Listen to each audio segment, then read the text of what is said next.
The Singapore government has introduced further measures to cool the property market. It's announced an additional buyer's stamp duty for private homes, with the biggest increase for foreigners.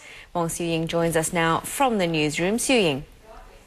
Hi Yvonne, this is the fifth round of cooling measures introduced by the government in recent years. The last round came in January this year. Now back then we saw a lowering of the loan-to-value limit on housing loans as well as an extension of the seller's stamp duty.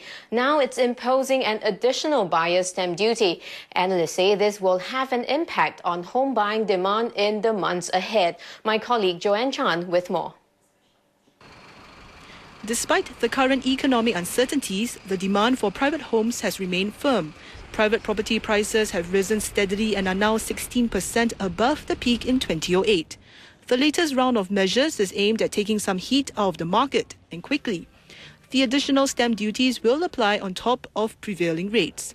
Currently, private home buyers pay a gradual stamp duty of between 1% and 3%. With the changes, foreigners will pay an additional 10%. Permanent residents will pay an additional 3%, applicable on their second and subsequent properties. Singaporeans will pay an ABSD of 3% for their third property onwards.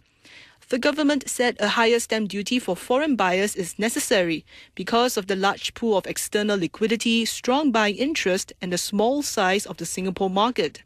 In a statement, Finance Minister Tharman Shanmugaratnam said the additional buyer's stamp duty should help cool investment demand and avoid the prospect of a major destabilizing correction further down the road.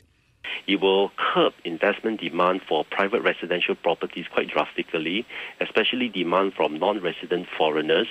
And I think in the next 1 to 2 months or so, the home buying demand from the non-resident foreigners will almost dry up. Home buyers are mixed in their views. I know there is a stamp duty, but any increase in that will probably take it out of my level where I want to buy. Nowadays, HDB property is also very difficult to buy because of more conditions and etc.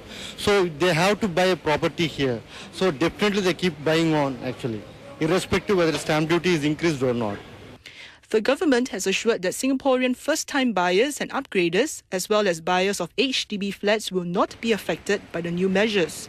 To ensure an adequate supply of private housing, the government will inject sites that can potentially yield a total of 14,100 units in the first half of next year.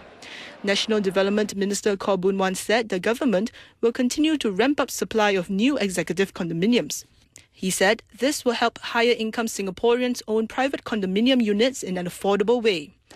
Remission of the additional buyer's stamp duty will be given for options granted on or before 7th December and exercised within 3 weeks.